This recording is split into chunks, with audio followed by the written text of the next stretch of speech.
y'all. It's been a while. I know it's been a while. I don't even know if I'm gonna get anybody on here now, but I figured I should just do my review on what's been happening. Y'all, so much have been happening, so much. So as you guys could tell, I am at work right now. Hold on, y'all, let me just move this around.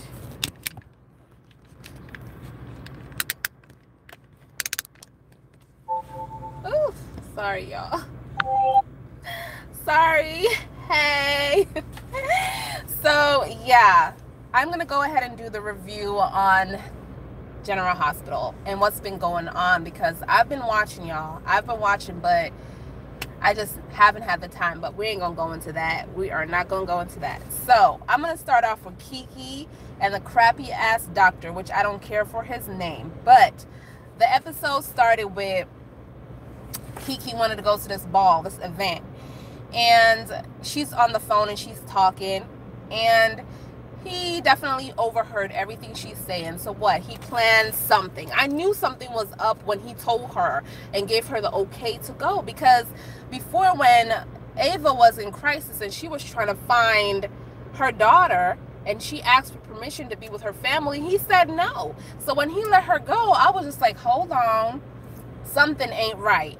Anyway, she ended up going to this event, and who ends up showing up?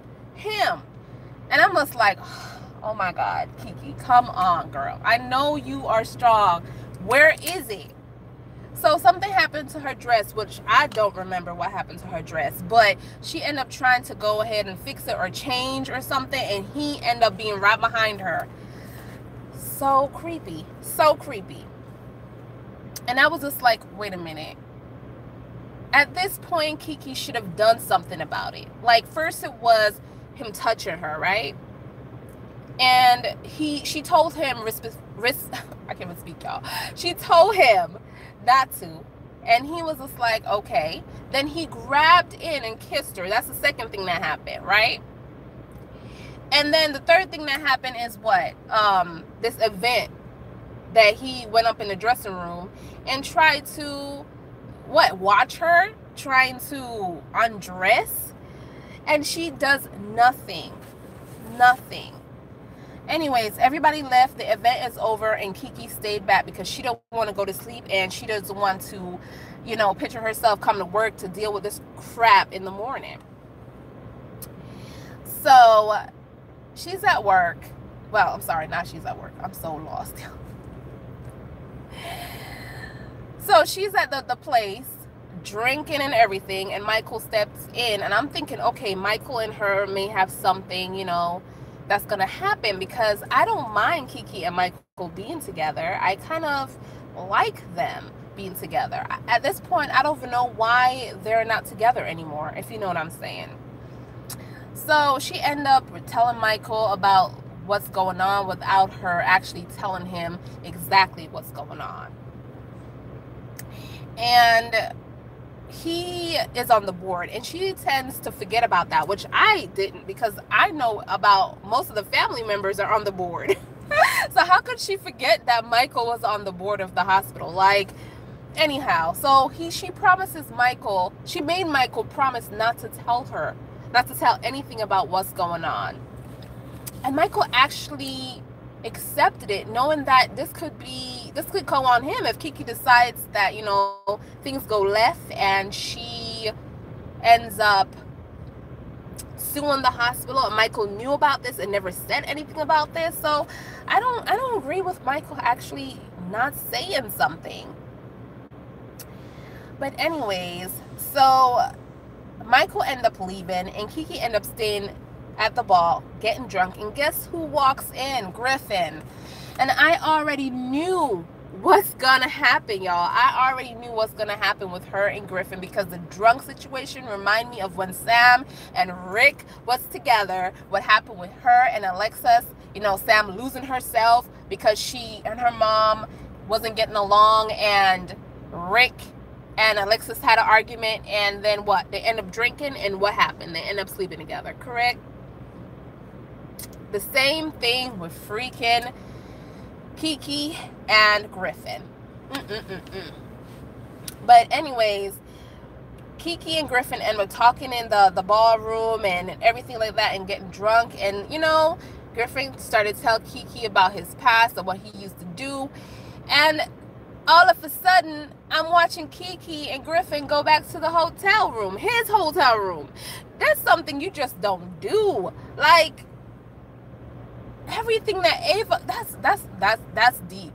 How could you bring your woman's daughter back to the hotel room and not think that something was going to happen? There is a bed. Just staring at them. I was so shocked. But I knew it was coming. And then Griffin is talking about how he could dance back in the day. And Kiki was like, prove it. And then they start dancing and swerving around together. And suddenly you start seeing them kissing. Y'all. Kiki and Griffin. I mean, I do like it. I do like it. It was nice to watch. It really was. But damn, you killed your own, the relationship that you built with your mother. I mean, she's already tainted. She already thinks that you're out to get her because what she did with Morgan. Anyways, Ava and Griffin, y'all. So Ava is at the ball and she decides to sing a song. And the song is You Don't Own Me. I can't sing, y'all. I can't. So she's singing this song, and you know she's getting back at everybody who's trying to tell her how to live her life and what to do. Like Kiki, freaking Griffin, and definitely Sunny, okay? She'll do what she wants when she wants. No one owns her. And I love this song, okay? I love it. And I want the old Ava back, so, you know, whatever. So Griffin and her gets back to the hotel, and the first thing that he decides to do is start this stupid argument about the song. And they're fighting so hard, and I knew it was coming. I knew that Ava, I wanted Ava to just, you know, dump Griffin. And she did, and it was great because she said to him, you can't give me what I'm looking for, which is true. And what else happened, y'all? Because Ava came back with the fullness after she dumped Griffin. Not even a minute later, and came back and say, hey, I am sorry. Please take me back. Please forgive me. Oh my God. She did such a good job breaking up her Griffin, and then all of a sudden she just dumped his ass. But y'all, Griffin wasn't there because he was busy at the ball with Kiki. Okay, getting drunk. Yes, they were. Okay. And then Ava left, and then guess who came back to the room? Griffin and Kiki. And guess what happened? You know, they were starting to talk and starting to make love. And then the next day now, you see Griffin and Kiki in the bed, and Ava at the door knocking. Oh, please forgive me. I don't know if that was the next day or the same day, but damn, she came back again. And the funny thing that happened, I would have acted like I wasn't even home. But Griffin opened the door, let Ava in. Kiki is in the back in the closet hiding in shame. And she's hearing everything her mom is saying. Like, I love you. I'm sorry you can't say that to me right now. And that's okay because I know how you feel. Just please take me back. And I know that you and Kiki would never do that to me. You would never betray me like that. Which they did. Which they did. And I was just like, bruh. Bruh. Kiki and Griffin. Anyways, Griffin couldn't handle the guilt, so he told Ava to stop. I got something to tell you, which he never told her. Ava left, okay? Kiki came out of the damn closet, okay? And said to Griffin that if you tell Ava what's going on, it's going to be a mistake that you're making. Basically telling him that this was nothing. Let's put it in the past, okay? But I don't think it's going to end that easily because that passion of that love scene that we saw with them, okay? Okay? That love scene right there, I was just like, is Kiki gonna end up being pregnant? Because I know they didn't have time for putting on a condom. The way they went bashing, like, real quick. Okay? So I know that GH have, like, they could make a storyline with that. Because she wants to put it behind him like nothing ever happened. You know, Griffin, he's supposed to be this goody two-shoe, because I thought he was. But with this situation, you didn't tell Ava, you are just like everybody else. Just like everybody else. He still haven't told Ava. And the funny thing about that, when Ava left and Kiki left, I thought that was the end of it. But then Ava came back in her damn jacket with nothing underneath and have sex with Griffin. And I was thinking to myself, wait a minute. Does Griffin have the energy to go again? Like,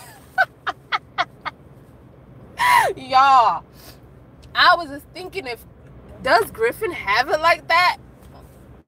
It sure looks so. But then we have Carly and Sonny. At this point, why is Carly even married to Sonny? I think she made a huge mistake when she told Sam. And I'm going to go all the way back. She told Sam to choose the one that gets you the most. Be with the one that gets you the most. Did she make the right decision for herself? Because obviously Sonny don't get her. Jason gets her. And I don't ship those two. I haven't shipped them in years. But Sonny is not the one that gets you, Carly. Because Sonny don't believe in whatever you're saying. Jason believes every word that you're saying. And that's sad. And you're telling another woman to choose the one that gets you, not knowing who gets you. Yo, Sonny just wants Carly to go into the shackles. He wants her to go to Crazy Lou over there, okay? And today's Carly found out that she's not just facing 10 years, she's facing 25 years, because it's a count of 2. Nell and her baby she tried to kill.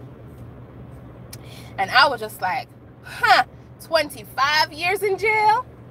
That's some craziness. But anyways, Michael came to the hospital to talk to, Michael came to the police station to talk to Carly, because he wants to know her side of the story. And finally we get a reaction, well, a little reaction. He's not telling a lot, that he actually believes his mother. And I'm hoping that's the route that GH is going with Michael, because he sat there, he listened to his mother, he didn't interrupt her, he let her tell her side of the story, and she was fluent. She wasn't like lying or anything, so he knows that she's telling the truth. Like, somebody's lying here, and it's not his mother. And I'm proud of Carly for doing that, because she's serious. Then Michael left and told Sonny to take care of his mother. But Sonny is on another thing. He's definitely going to take care of her, all right? Bring her to the Lulu hospital. That's all Sonny's thinking about. Michael went back to the hospital with Nell. And he's acting the part.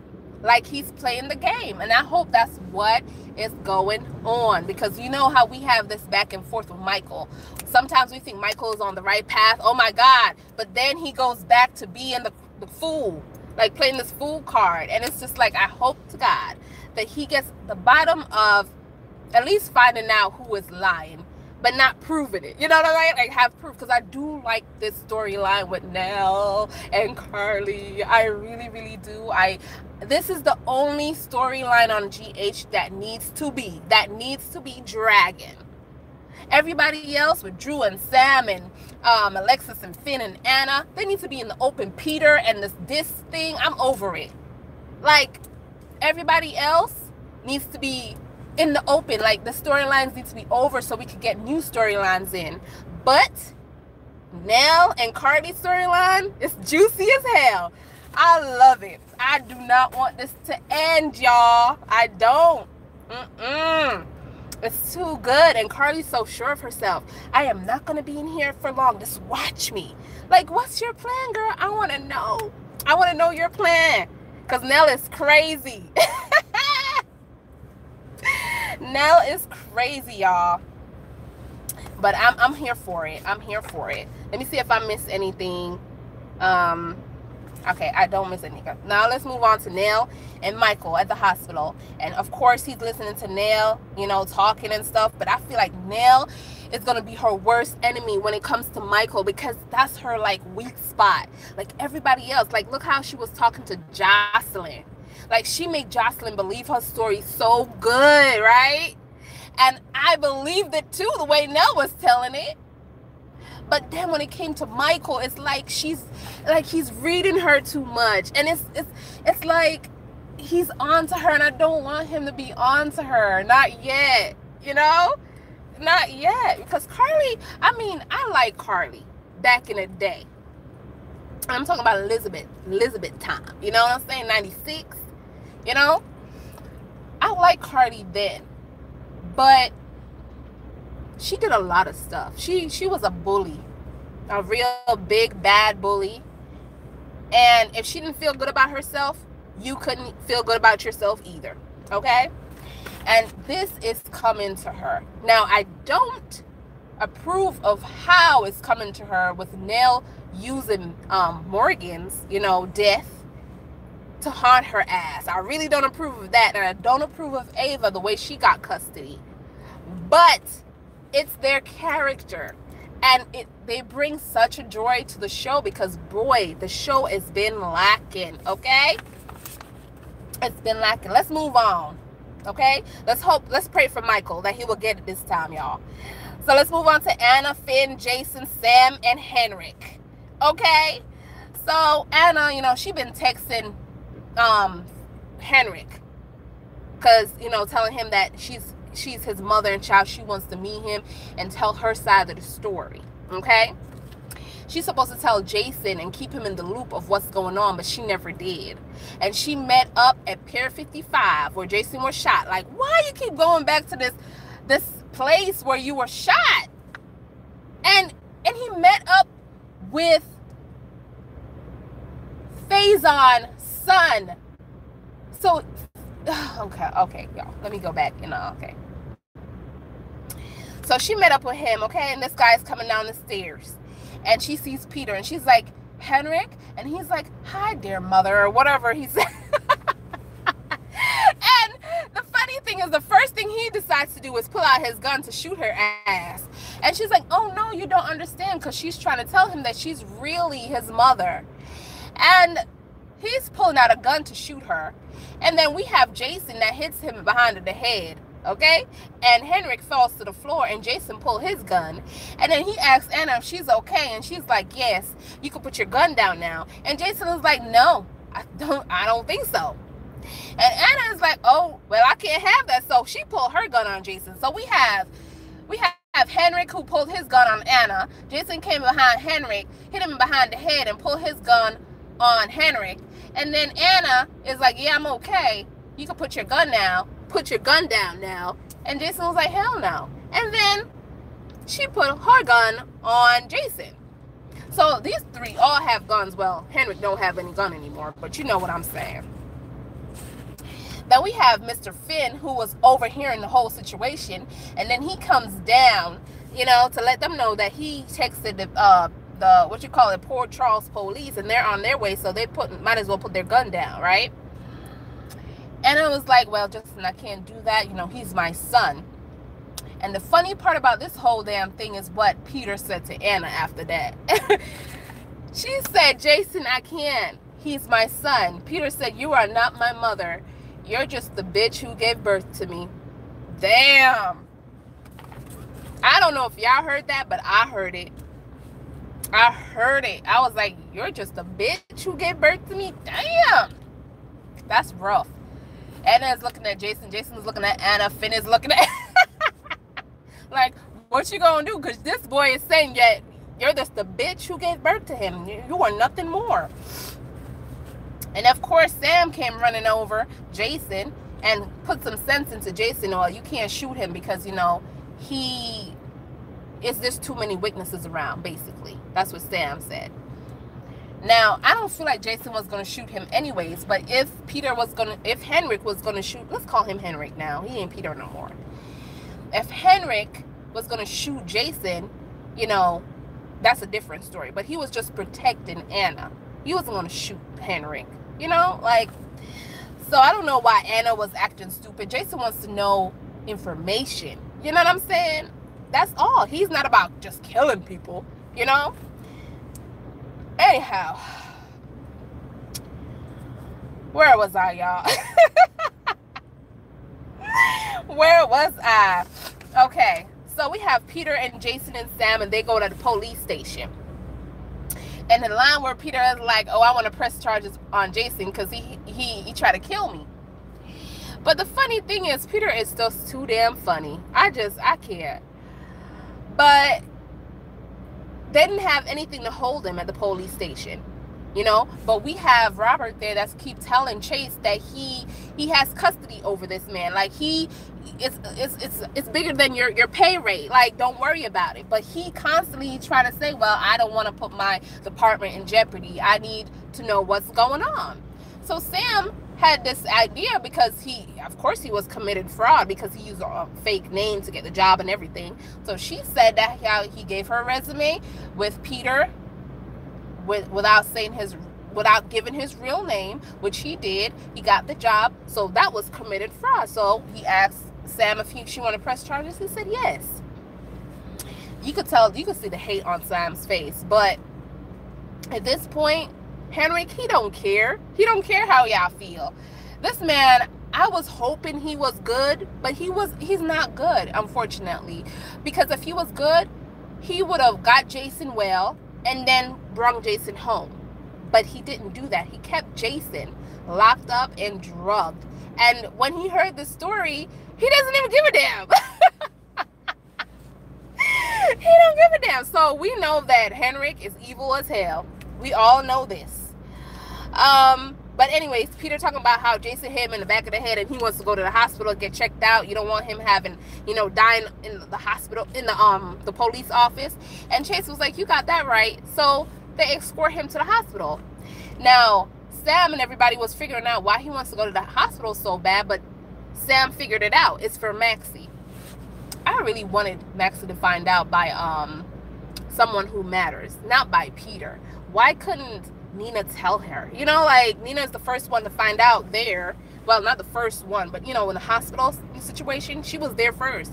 And Dante called her and told her what the deal was, and she didn't say anything. So I don't know why they had Peter telling Maxie. Anyway, but when the circle guys came around the hospital scene, the circle, we had Drew, Maxie, Sam, Jason. We had Henrik. And Maxie seen Henrik in handcuffs. Well, she saw Peter. She didn't see Henrik yet. He was in handcuffs. And she's like, why are you in handcuffs, girl? You see a man in handcuffs, you already know something ain't right. Okay? She's asking Peter that, and Peter is trying to talk to her, together. And Chase was like, no, I'm not going to have that. But then Sam was like, it's okay if, he talks to Maxie. Because Sam kind of knows how important Maxie is. And it's just better if, at that point of view, well, I didn't see it, but Sam saw it, that, Peter tells Sam the truth. And then Peter tells Maxie the truth. I'm getting these names mixed up, y'all. So anyways, you see how quick that shift? Like, Maxie, all she could talk about was freaking Peter. And as soon as she find out that that he isn't what he seemed to be, she left his ass and called him Henrik. Now that wasn't real. That love right there wasn't real. That friendship right there was not real. Now, I do believe that Maxie formed some kind of feelings for Peter because she's having a hard time with the devastation. But she should know better next time to select your friends wisely. Nina was trying to warn you. It's just not something right with that boy. And he was trying to warn her. Nina was trying to warn her. But she didn't listen. She did not listen. Now let's go over to Sam, Jason, and Drew. Now at the elevator scene, we see Drew and he sees Sam. Well, let's correct that. Sam sees Drew, Jason sees Drew. But Drew only sees Sam and Jason. It's just funny how that whole scene, Jason has to come between them. Like, he just walked in front of Sam a little bit and gave her the heads up that she could go ahead and talk to him. Like, I feel like, why is your ex-husband giving you the right or the okay to talk to your present husband? Where is this divorce? This divorce... When she divorced Jason, it happened in 3 days. Where is this divorce with Sam and Drew? It ain't gonna happen. It's just not going to happen. Okay? I mean, damn. We heard Drew ask for a divorce, and that's the end of it. We haven't heard anything else than when Peter was telling Sam that she should step down because they're getting divorced. But after that, it's like so much going on that this divorce has been shoved all the way in the back. All the way. Because they should be divorced by now, ain't it? I don't know. But Jason gave her the head up to go talk to him. Like, why is Jason giving you the okay to talk to Drew? And then he went back and chilled on the desk over there, just acting like the boyfriend that's waiting for his chick. Yo. Then Drew had his hands like this, like, I'm trying to get away from this girl, but it's not gonna happen. It's just not gonna happen. You know, I try to get away and she's just there with Jason every chance I get. That's like, but anyway, I'm just kidding around, y'all. I'm kidding around. So, Sam went up to talk to Drew and let him know what's going on with the situation, and that, Peter is Henrik, and he might have the disc and everything, and, and they need to find it so he could get his memories back. And Drew was just like, so, and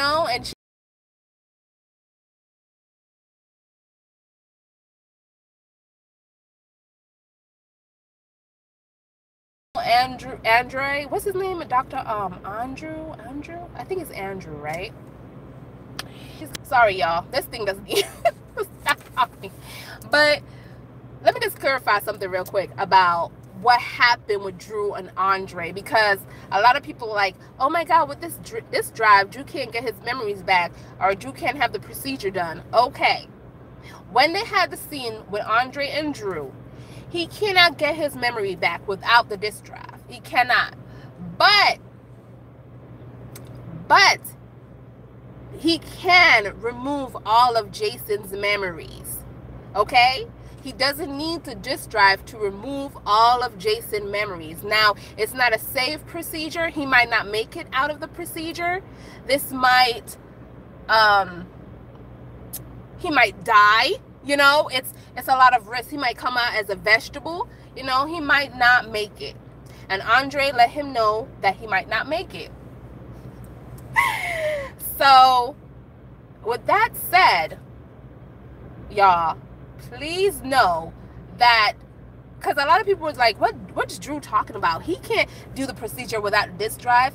He's not trying to get his memories back. He's trying to get Jason memories out of his mind so he can live a normal life. Okay? And that's what Drew is trying to do. Please, y'all. Please. So I hope I clarified that for everybody. But going back to Drew and Sam and what he said to her that shook her core, okay? When he said, and hold her hand, grabbed her hand. I wish the camera showed that, grabbed their hand and said, I want to be Drew Kane, but I don't want any trace of Jason Morgan. And that line right there it could be anything. It could just want to move on with your life or whatever. But I feel like the way he said it, the way he looked at her, it was just like, I want to be Drew Kane, but I just don't want any trace of Jason Morgan. It could include him and she and Jason at this moment being together, seeing them together.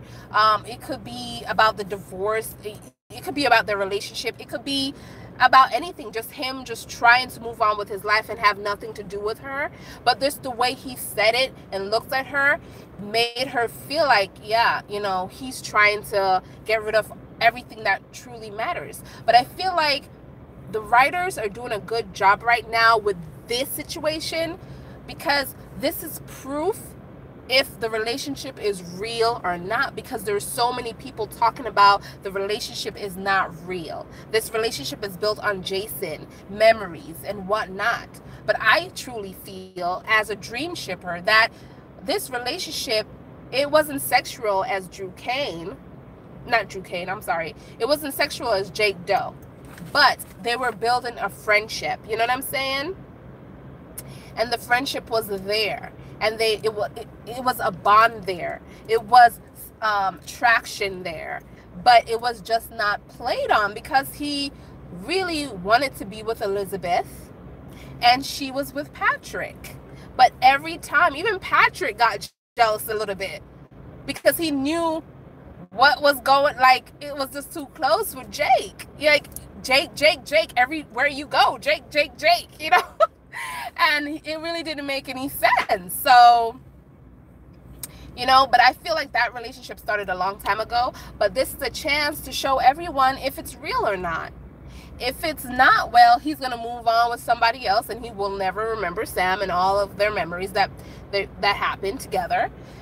But if it's true, he's going to find his way back to her. And I want to see it. I want to be here for the ride. And I know a lot of dream shippers like myself wants to see this happen. Like, we want them to have a history.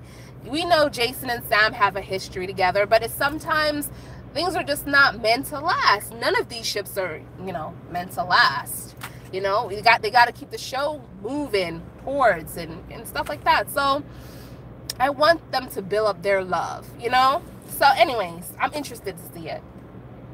Sam was devastated because she didn't think that Drew was gonna, you know, dismiss her like that and just walk away. He didn't even say bye, y'all. He didn't even say see you later. He didn't even kiss her on the head like he usually does, or the hand. Nothing. He just moved on, like left her there on her own. And then Jason walks up like a little bodyguard and he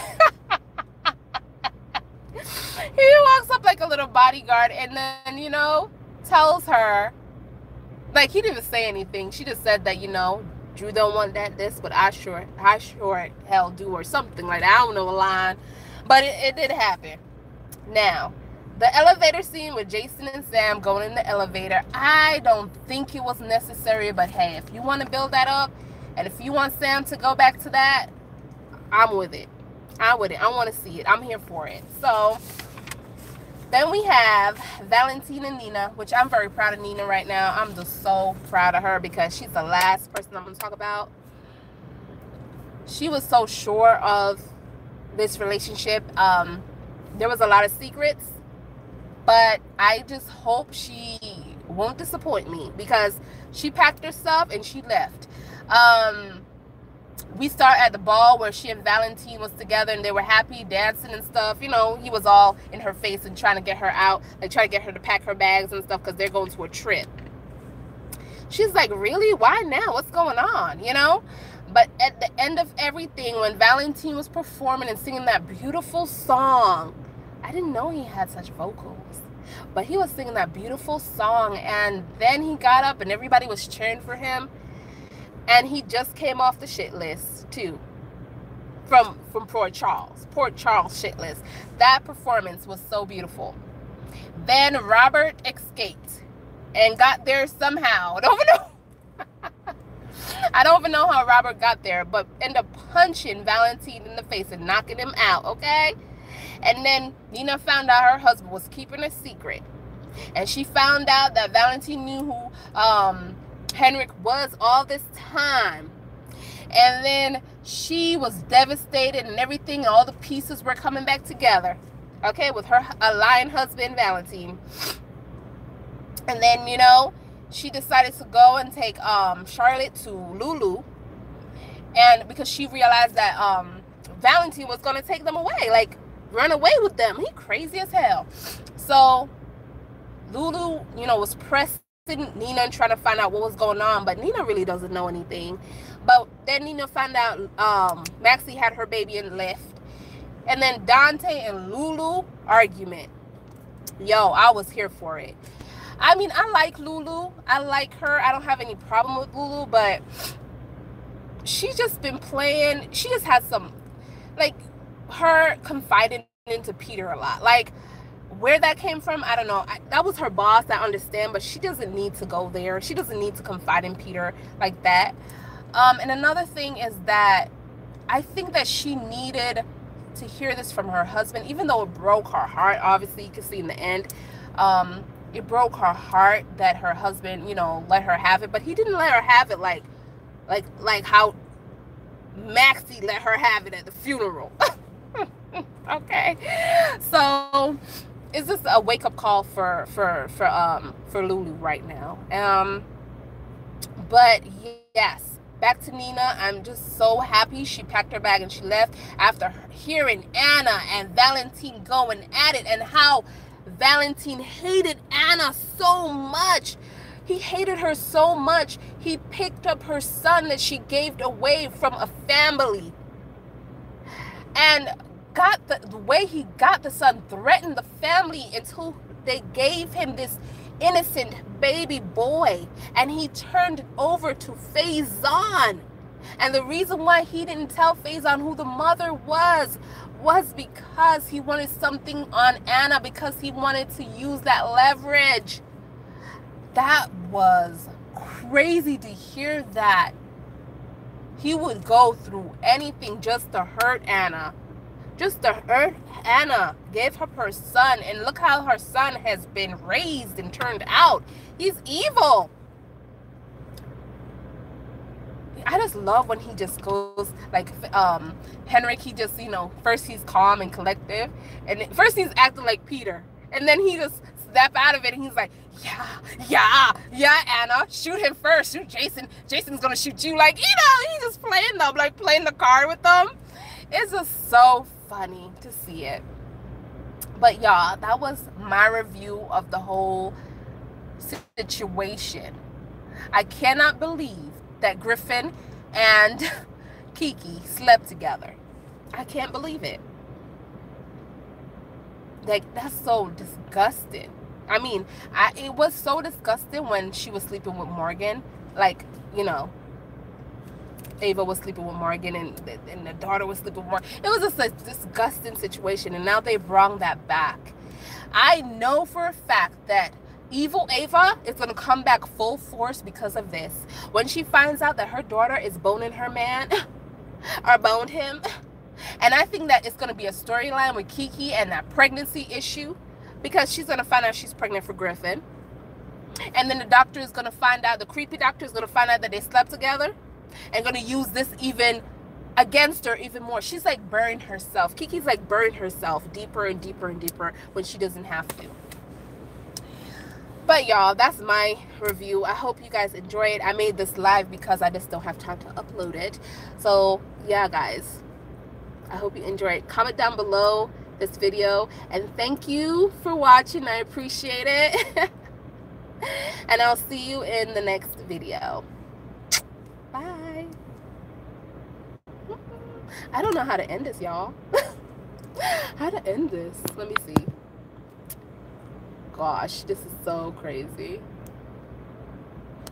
How to end this? I guess I don't know. Okay, well.